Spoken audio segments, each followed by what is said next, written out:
নমস্কার, জি 24 ঘন্টা Jack Oliver studio থেকে আপনার সঙ্গে রয়েছি আমি শুক্লা। শুরু করছি ভোটের ভবিষ্যৎ। আপনিও একটা কথা মানবেন, ভোট যত এগিয়ে আসছে ততই কিন্তু রাজনৈতিক বাতাবরণ গরম হচ্ছে। পশ্চিম মেদিনীপুরে দাসপুর, সেখানে বিজেপি রাজ্য কমিটির নেতা তিনি কি বলছেন? বাড়ির মহিলাদের ঘরবন্দি করে রাখতে হবে, আর তাহলেই বিজেপির জয় নিশ্চিত। কিন্তু তাতেও কোথাও নিস্তার নেই। তাই সবার গন্তব্য কোথায়? মালদা। আদালতের নির্দেশ নিয়ে দিন কয়েক আগে শুভেন্দু অধিকারী সেখানে সভা করে এসেছেন মালদা চাঁচলে। এরপর সেখানে সভা করতে যাচ্ছেন কে? প্রধানমন্ত্রী নরেন্দ্র মোদী। চুপ করে নেই রাজ্যের শাসক দল তৃণমূল কংগ্রেস। অভিষেক বন্দ্যোপাধ্যায় মালদায় সভা করবেন, আর নজর রয়েছে হুমায়ুন কবিরেরও, এমনকি মিমেরও। কিন্তু কেন আচমকা, কেন সকলের নজরে এই মালদা? উত্তর খুঁজবো আমরা। আর একই সঙ্গে আমাদের নজরে থাকবে অবশ্যই ভাঙড়, কারণ ভাঙড়ে তৃণমূলের রক্তক্ষয়ী গোষ্ঠীদ্বন্দ্ব সেখানে চলছে। কেন, কি হচ্ছে সেটাও বুঝে নেওয়ার চেষ্টা করব। অন্যদিকে শুভেন্দু অধিকারীর খাস তালুক পূর্ব মেদিনীপুরের এগরা, সেখানটায় পৌঁছে গেলেন দিলীপ ঘোষ। কিন্তু কেন, আর সেখানে দিলীপ ঘোষকে কি বা বললেন, সবটাই আপনাদেরকে জানাবো। তবে শুরুতে অবশ্যই নজর রাখতে হচ্ছে কোথায়? দাসপুরের দিকে। বিজেপি কি মহিলা বিরোধী? সামনে 2026-এর ভোট, কিন্তু বিজেপির রাজ্য কমিটির সদস্যের মন্তব্যে রীতিমতো শোরগোল পড়ে গিয়েছে। কারণ কালীপদের নিদান লক্ষ্মীর ভান্ডারের মহিলারা যাতে ভোট না দিতে পারেন, তার জন্য তাদেরকে ঘরবন্দি করুন। বিজেপি মহিলা বিরোধী বলে এক্সে তোপ দেখেছেন স্বয়ং অভিষেক বন্দ্যোপাধ্যায়। এখনো লক্ষ্মীর ভান্ডার পাওয়া মায়েরা আছেন যারা জোড়া ফুলে ভোট দিতে যাবেন। আমি সেই সমস্ত পরিবারের স্বামীদেরকে বলছি, ওই মায়েদেরকে ঘরে বন্দি রেখে দেবেন। ভোটটা দিতে হবে পদ্ম ফুলে, জোড়া ফুলে নয়। পশ্চিম মেদিনীপুরের দাসপুরে বিজেপির রাজ্য কমিটির সদস্য কালীপদ সেনগুপ্তর এই মন্তব্যে এখন ঘোর বিতর্ক। খোদ প্রধানমন্ত্রী মোদী নারী শক্তিকে আরও শক্তিশালী করতে লাখপতি দিদি থেকে শুরু করে বেটি বাঁচাও বেটি পড়াওয়ের মতো প্রকল্পে জোর দিচ্ছেন। রাজনৈতিকভাবে মোকাবিলা করার মনোবল হারিয়েই কি এই ধরনের মন্তব্য রাজ্য বিজেপি নেতার? এক্স হ্যান্ডেলে পোস্টে বিজেপিকে মহিলা বিরোধী বলে তোপ দেখেছেন অভিষেক বন্দ্যোপাধ্যায়। বিজেপিকে নিশানা করে তিনি লিখেছেন, লাগাতার বাংলা বিরোধিতা করছে বিজেপি, নির্বাচন কমিশনকে হাইজ্যাক করে এসআইআর এ বৈধ ভোটারদের নাম কাটছে, এসআইআর ব্যাকফায়ার করায় লজিক্যাল ডিসক্রিপেন্সির ধুয়ো দিয়ে জোর করে নাম কাটছে, লক্ষ্মীর ভান্ডারে স্বনির্ভর হওয়া মহিলাদের ভোটও বন্ধ করতে চাইছে বিজেপি। বিজেপি প্রকাশ্যে এখন মহিলাদের ক্ষমতাকে খর্ব করতে চাইছে। মহিলাদের ভোট ভরাডুবির কারণ হবে সেই আশঙ্কায় এইসব করছে বিজেপি। 2026-এ লাখ লাখ মহিলার ভোটে সলিল সমাধি ঘটবে বিজেপির।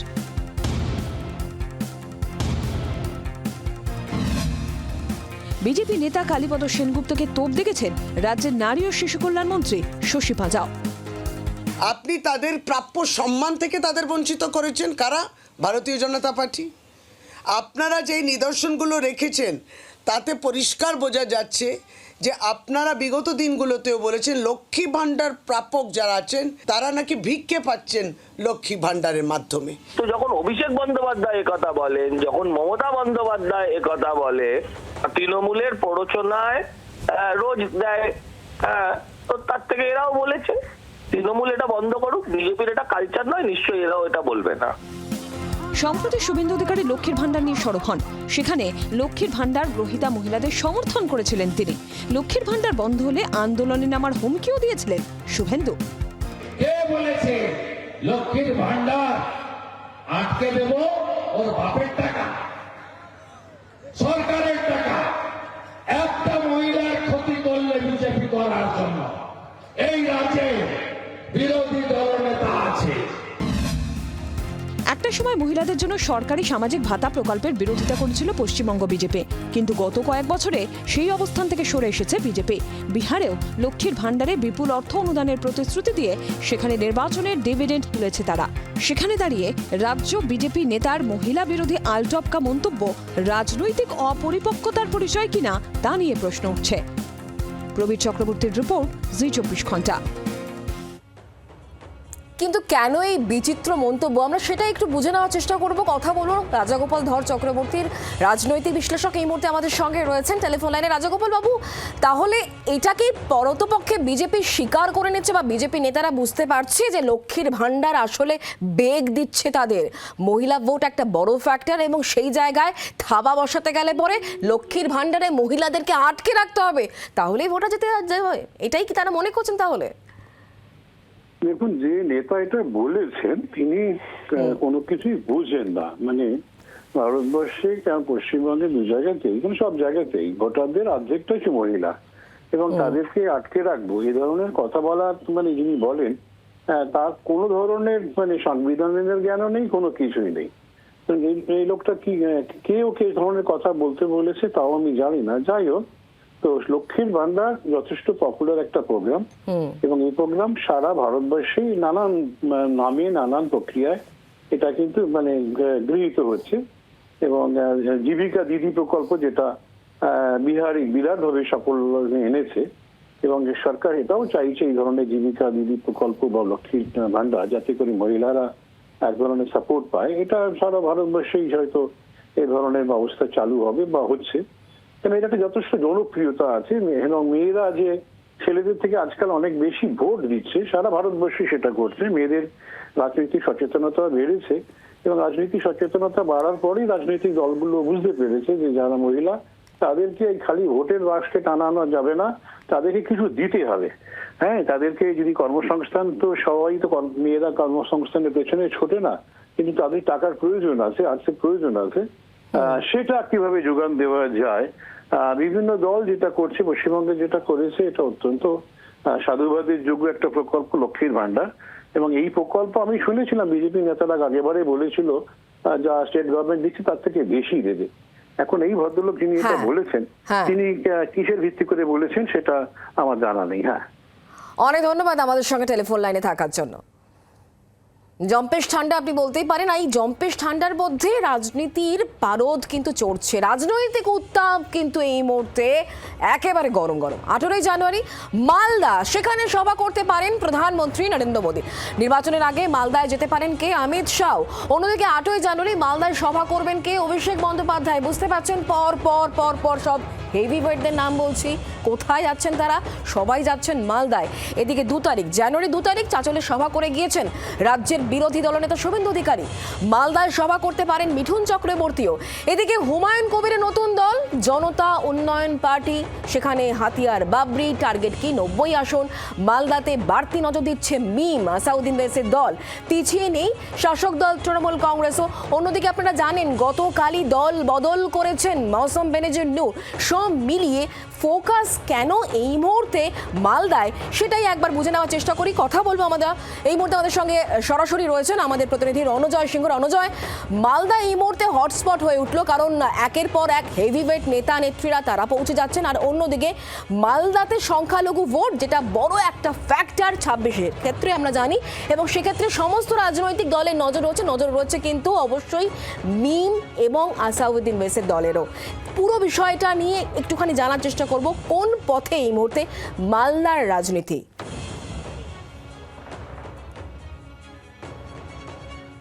প্রথমে বলে রাখি শুক্লা, মালদার যে রাজনীতি রয়েছে, মালদার যে 12টি বিধানসভা, সেই 12টি বিধানসভায় দখল করতে চাইছে তৃণমূল কংগ্রেস। গত বিধানসভা 2021-এ যা ঘটেছে তাতে 8টি সিট তৃণমূল কংগ্রেস দখল করেছে, 4টি সিট সেখানে বিজেপি দখল করেছে। এবং এই 4টি সিট যেখানে সংখ্যাগুরু সংখ্যা হচ্ছে হিন্দুরা, এবং সংখ্যালঘু যে সকল এলাকার যে 8টি সিট সেখানে তৃণমূল কংগ্রেস দখল করেছে। ফলে সংখ্যালঘু মালদা জেলার ক্ষেত্রে কিন্তু গুরুত্বপূর্ণ ভূমিকা পালন করছে। এবং এর পাশাপাশি নতুন করে যে মিম আইএসএফ দল, এরা মালদায় সংগঠন তৈরি করছে, এবং সেই কারণে কিন্তু চিন্তার ভাঁজ রয়েছে তৃণমূল কংগ্রেসের ক্ষেত্রে।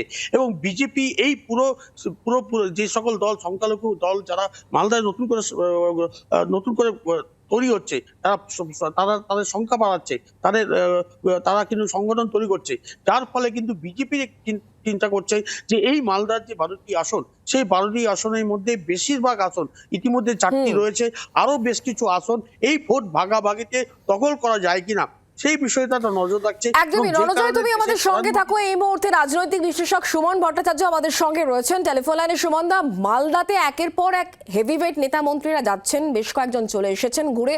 সেই জায়গা থেকে মালদা কি এই মুহূর্তে রাজনীতির অন্যতম গুরুত্বপূর্ণ একটা হটস্পট? কারণ সমস্ত রাজনৈতিক দলের নজর সেদিকে, সংখ্যালঘু ভোট একটা বড় ফ্যাক্টর। সেক্ষেত্রে মিম রয়েছে, জনতা উন্নয়ন পার্টি রয়েছে, অন্যদিকে মৌসম বেনজির নূর, তিনি সম্প্রতি দল বদল করেছেন। এই সবটা মিলিয়ে কিভাবে দেখছেন মালদা জেলাকে? দেখুন, মালদা একটা খুব ইন্টারেস্টিং পশ্চিমবঙ্গের জেলা। কেন আমি ইন্টারেস্টিং বললাম, আমরা যে রাজনৈতিক ভাবে যে সামাজিক ভাবে বলি, সে অর্থে মালদা উত্তরবঙ্গের, কিন্তু মালদার মধ্যে আবার দক্ষিণবঙ্গের সব চরিত্র আছে। অর্থাৎ উত্তরবঙ্গ আর দক্ষিণবঙ্গের যোগাযোগের একটা জায়গা হিসেবে, একটা মিড পয়েন্ট হিসেবে আপনি মালদাকে ধরতে পারেন। দ্বিতীয়ত, আজকের ভারতবর্ষের রাজনীতির জন্য যেসব উপাদানগুলো লাগে, অর্থাৎ সংখ্যালঘু ভোট, আদিবাসী ভোট, এই সবকটা আপনি মালদায় দেখতে পাবেন। এবং মানে এই সমস্ত বিষয়গুলো নিয়ে বিজেপি রাজনীতি করতে চায়, অর্থাৎ সংখ্যালঘু তোষণ বা আবার আদিবাসী ভোট বা আবার কনভার্সন, মানে ধর্মান্তকরণ। আপনি যদি গত 10 বছরের বাংলার খবরের একটা বিশ্লেষণ করেন, তাহলে দেখবেন যে মালদায় এই সবকটা জিনিস ঘটেছে।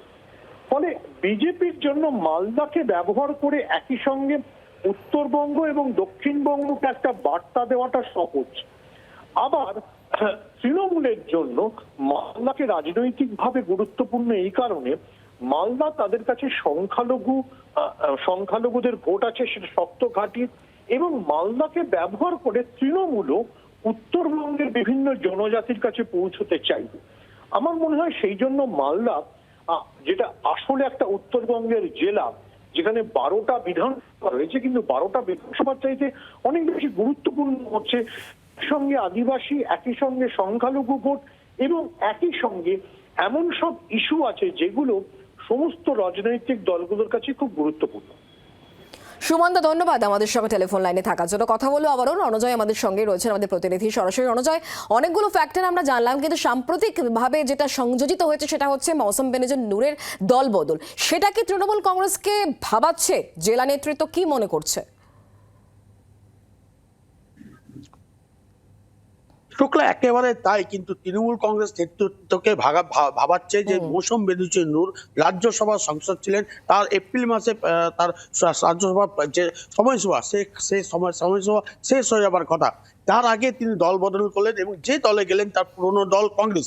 সেই কংগ্রেসের শক্তঘাতী মালদা জেলা এবং এই সংখ্যালঘু ভোট ব্যাংক যে মালদা জেলা রয়েছে, তার কংগ্রেসের উপর নির্ভরশীল। ফলে কংগ্রেস দল কিন্তু মনে করছে যে মৌসম বেনজির নূরের ঘর ভাবছি তাদের অনেকটা অক্সিজেন দিবে, এবং যে কারণেই কিন্তু দেখা যাচ্ছে মালদা জেলার যারা শীর্ষ নেতারা রয়েছেন, তারা তৃণমূল কংগ্রেসের এই মৌসম বেনজির নূর তিনি ছিলেন, তার বিরুদ্ধে এই কংগ্রেসে যোগদান করার পর কটাক্ষ করতে শুরু করছেন যে তৃণমূল কংগ্রেসের সময় তিনি কোনো রকম এলাকার উন্নয়ন করেননি, কোনো রকম মানুষের সঙ্গে সংযোগ করেননি, এবং তৃণমূল কংগ্রেস ছেড়ে তিনি পুনরায় ভোট রাজনীতি যাওয়ার জন্য ভোট রাজনীতি দেওয়ার জন্য সুখের পায়রা হিসাবে তাকে উল্লেখ করেছেন, এবং সেই কারণে সুখের পায়রা হিসাবে আবার কংগ্রেস দলে ফিরে যেতে যাচ্ছেন। এবং এর পিছনে বিজেপির একটি মদত রয়েছে, বিজেপিকে সুবিধা করে দেওয়ার জন্যই এবং তৃণমূল কংগ্রেসকে পরাজিত করার জন্য এই মৌসম বেনজির নূর কলমে তারা কংগ্রেসে যোগদান করেছেন, এবং এর পিছনে বিজেপির একটা হাত রয়েছে, এবং বিজেপির উপদেশেই তিনি আবার কংগ্রেসে ফিরে গেছেন,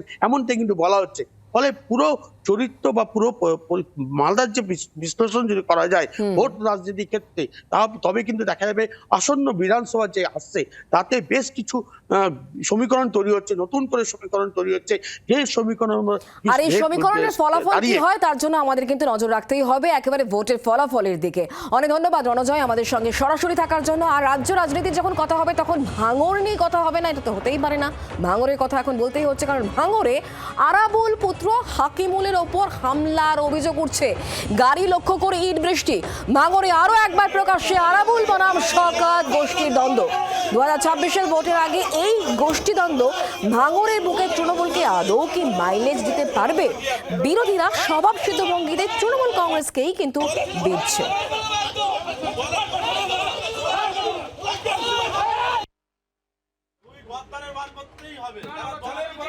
আরাবুল পুত্র হাকিমুলের গাড়িতে হামলা। ভাঙড়ের একটা সময় ত্রাস এবং দুর্দণ্ড প্রতাপ তৃণমূল নেতা আরাবুল। রাজনৈতিকভাবে আরাবুল ভাঙড়ে এখন কোণঠাসা, আর সেই আরাবুলের ছেলের গাড়ির উপরেই হামলা।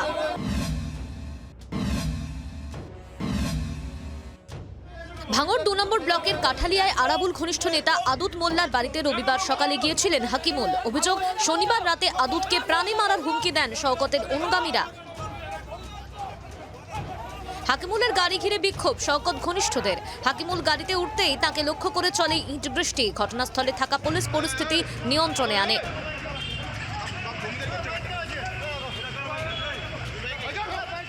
কিছু দুষ্কৃতী কারা বা কে বা কারা এটা তো বলতে পারবো না, গিয়ে আমার বাড়ির সামনে গিয়ে প্রাণনাশের হুমকি টুমকি দেয় কিছু। হাকিমুল ও এই খবরটা শোনার পরে ও সকালে আমার বাড়িতে এসে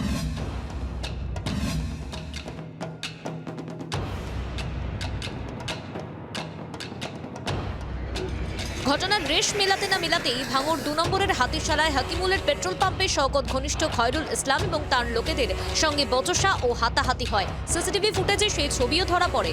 পুলিশ গিয়ে পরিস্থিতি নিয়ন্ত্রণে আনে। 2026-এর ভোটের আগে আবারও উত্তপ্ত ভাঙড়। প্রকাশ্যে তৃণমূলে গোষ্ঠীদ্বন্দ্ব। হাকিমুল ইসলাম এবং প্রদীপ মণ্ডল ওই দুলের বাড়িতে এসেছিল চায়ের নেমন্তন্নে। সেখানে বিক্ষোভ দেখায় শওকত মোল্লার অনুগামীরা। সেই খবর পেয়ে ঘটনাস্থলে আসে কাশীপুর থানার ওসি সহ পুলিশ বাহিনী। খয়রুল ইসলামের অভিযোগ, সোনপুরে রবিবার বেলার দিকে তাকে গাড়ি দিয়ে চাপা দেওয়ার চেষ্টা করেছিলেন হাকিমুল। যদিও শওকতের দিকে আঙুল তুলেছেন আরাবুল পুত্র হাকিমুল। এদিকে হাকিমুলের বিরুদ্ধে কাশীপুর থানায় অভিযোগ দায়ের করেন খয়রুল। সোনপুর থেকে আর ওই মহিবুলের বাড়ি ফকিরপাড়ার মাঝখানে ওখানে আমার গাড়িটা হঠাৎ দেখে একটা গাড়ি এসে ব্যাপক ধরে চেপে দেয়, আমি পড়ে যাই এবং হাতে চোট হয়। এবং ওই গাড়িটা ফলো করতে দেখি আস্তে আস্তে দেখি হাকিমুল গাড়িটা চালাচ্ছে এবং পাশে প্রদীপ বসে আছে। আমরা আসছি ওখান থেকে সোনপুর থেকে দেখছি যে 2-3টে বাইক আমাদের রাস্তা বারবার আটকাচ্ছে। আমরা কোনো মতেই কাটিয়ে চলে এলাম, এসে এখানটা তাড়াতাড়ি করেছে গাড়িটা থেকে নেমে উঠতে যাচ্ছে, ওখান থেকে হাকিমুলকে মারছে। মারার পরে আমি জাস্ট ভিতরটায় পা দিয়েছি, আমাকে টেনে নিয়ে ফেলে দিই, তারপরে মার ঘুষি। আমরা আমাদেরকে দলের একটা উন্নয়নের পাঁচালির প্রচার করার জন্য আমাদের একটা কমিটিতে নাম রেখেছে। এই হারমাদের নেতৃত্বে, হারমাদের কথায় যেভাবে আমাদের উপরে আক্রমণ করার চেষ্টা করা হয়েছে, আমরা দলকেও এই ব্যাপারটা আমরা জানাবো। আরাবুল, হাকিমুল, প্রদীপ মণ্ডলদের দল থেকে না তাড়ালে ভাঙড়ে বৃহত্তর আন্দোলনের হুঁশিয়ারি শওকত ঘনিষ্ঠদের। জোরে আবেদন করবে এই হাকিমুল, আরাবুল, প্রদীপ অদূত সহ অবিলম্বে দল থেকে যদি বহিষ্কার হয় আমরা কঠিনতম কঠিন আন্দোলনের ডাক দেব। বারুইপুরের সভায় অভিষেক বন্দ্যোপাধ্যায় দক্ষিণ 24 পরগনায় ভাঙড় সহ 31 বিধানসভার সবকটিতে 50,000-এরও বেশি ভোটে জয়ের নির্দেশ দিয়েছেন। ভাঙড়ে তৃণমূলের প্রবল গোষ্ঠী সংঘর্ষ, এই জয় কাঁটা হবে না তো? ভাঙড়ে এই যে গোষ্ঠীদ্বন্দ্ব প্রকাশ্যে উঠে আসছে বারে বারে, সেক্ষেত্রে বিধানসভা জেতার ক্ষেত্রে কোনো কাঁটা হয়ে দাঁড়াবে না তো তৃণমূলের? সেটাই হচ্ছে সবথেকে বড় প্রশ্ন। ক্যামেরা নিয়ামুদ্দিনের সাথে প্রসেনজিৎ সর্দার, জি 24 ঘন্টা, ভাঙড়। এবার দিলীপ ঘোষের কথা বলবো, কারণ শুভেন্দুর গড়ে একেবারে স্বমহিমায় দিলীপ ঘোষ। এগরার পুরো প্রধানের গ্রেফতারি নিয়ে তিনি তোপ দাগছেন। এগরায় দিলীপের তোপে কিন্তু তৃণমূল কংগ্রেসও। পুরো এলাকায় তৃণমূল হারছে, তাই গ্রেফতার। স্বপন নায়েকের গ্রেফতারি নিয়ে এমনই মন্তব্য তার। পূর্ব মেদিনীপুরে আগে রাজনৈতিক হানাহানি ছিল না বলে মন্তব্য দিলীপের। তার দাবি, তৃণমূলের আমলেই পূর্ব মেদিনীপুরে হানাহানি রাজনীতি শুরু হয়েছে। এমনই মন্তব্য করছেন দিলীপ ঘোষ। পশ্চিমবাংলায় হিংসার রাজনীতি হয় সব জায়গায়, কিন্তু পূর্ব মেদিনীপুর বা এগরা এই এলাকাগুলো হিংসা ছিল না। টিএমসি আসার পর এখানে হিংসা শুরু হয়েছে। পশ্চিম মেদিনীপুরে হিংসা আমরা জানি সিপিএম আমল থেকে হয়েছে, কিন্তু এই যে হিংসা এখানে ঢোকানো হচ্ছে, এটা হেরে যাওয়ার ভয়ে টিএমসি এগুলো করছে। এগরা পুরসভার চেয়ারম্যান স্বপন নায়েককে গ্রেফতার করা হয়েছে এবং সে বিষয় নিয়েও দিলীপ ঘোষ কিন্তু কটাক্ষ করতে ছাড়েননি। কি বলেছেন তিনি, শোনাবো। টিএমসি মিউনিসিপ্যালিটিতে হেরে যাবে, বোর্ড হাতের বাইরে চলে যাচ্ছে, তাই বাঁচার জন্য তাকে জেলে ঢুকিয়ে দেওয়া হলো। হয়তো উনি বাইরে চলে যাচ্ছেন, তিনি আবার বোর্ড গঠন করতে পারেন অন্যের সমর্থনে, তাই তাকে জেলে ঢুকিয়ে দিয়ে একটা ভোট কম করার চেষ্টা চলছে। শিশির অধিকারী যদি বলেন তৃণমূলে আসা ভুল হয়েছে, তাহলে তার রাজনৈতিক জীবনটাই ভুলে ভরা। তৃণমূল ছাড়া তার রাজনৈতিক জীবনে আছেটা কি? পুরো অধিকারী পরিবারটাই বেইমান। এই মন্তব্য কে করছেন? এই মন্তব্য করছেন শ্রীরামপুরের তৃণমূল সাংসদ কল্যাণ বন্দ্যোপাধ্যায়। কল্যাণ বন্দ্যোপাধ্যায় সেই মন্তব্য শোনাবো। এই মাটি ছুঁয়ে আপনাদের কাছে বুড়ো বয়সে ভীমরতি হয় তো সেই ভীমরতি হয়েছে। 2001-এ উনি এমএলএ হয়েছেন তৃণমূলের টিকিটে, 2006 এমএলএ হয়েছেন টিকিটে, 2009 তৃণমূলের টিকিটে এমপি হয়ে মন্ত্রী হয়েছে। তা উনি যদি বলে থাকেন ওনার ভুল হয়েছে, তাহলে ওনার গোটা রাজনৈতিক জীবনটাই ভুল। ওনার রাজনৈতিক জীবনে তৃণমূল ছাড়া কি আছে? বিজেপি তো কোনো মর্যাদা এখনো পর্যন্ত দেয়নি। মাঝে আওয়াজ তুলেছিল গভর্নর করবে, কিছুই তো করেনি। আসলে অধিকারী ফ্যামিলি হচ্ছে, বোঝা যাচ্ছে যে একটা বিশ্বাসঘাতকের ফ্যামিলি। এটা শিশিরদা প্রমাণ করে দিল। আগে আমরা শুভেন্দুকে বলতাম, আর আসলে শুভেন্দু না, আসল মাথা হচ্ছে শিশিরদা, সেটা বোঝা যাচ্ছে। বেইমানের একটা পরিবার। কল্যাণ বন্দ্যোপাধ্যায়ের এই মন্তব্য কেন, সেই বিষয়ে এবার আসি। শিশির অধিকারী গতকালই তিনি কিন্তু বলেছিলেন যে তৃণমূল কংগ্রেসকে ভোটে জিতিয়ে আনাতে ভুল হয়েছে। তিনি প্রকাশ্যে ক্ষমাও চেয়ে নিয়েছিলেন। সেই মন্তব্য এবার শোনাবো। একবার গলবস্ত্র হয়ে আপনাদের কাছে আমি থাকতে পারবো না। আমার দাঁড়াবার এখন শক্তি খুব কমে গেছে।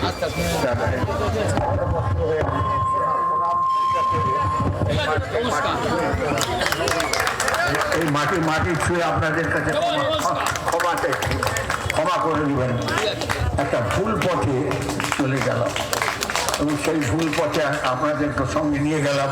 আপনাদের কিছু আমরা করতে পারলাম, আমরা চোখ থেকে ঠস করে জল পড়ে যায়। এই সমস্ত পরিবার এই পিছনটায় দাঁড়িয়ে ব্রাহ্মণ সন্তান আপনাদের কাছে ক্ষমা চেয়ে নিচ্ছি। আমি ভুল করেছিলাম, আপনাদেরকে সেই পথে চালিত করেছিলাম, আপনারা ক্ষমা করবেন। 26 সালের একবারে পরিষ্কারভাবে আপনার ভারতীয় জনতা পার্টিকে নিয়ে আসুন মোদীজির নেতৃত্বে। আমি ওদের ইতিহাস অনেক জানি, অমিত শাহজিকে খুব ভালোভাবে জানি।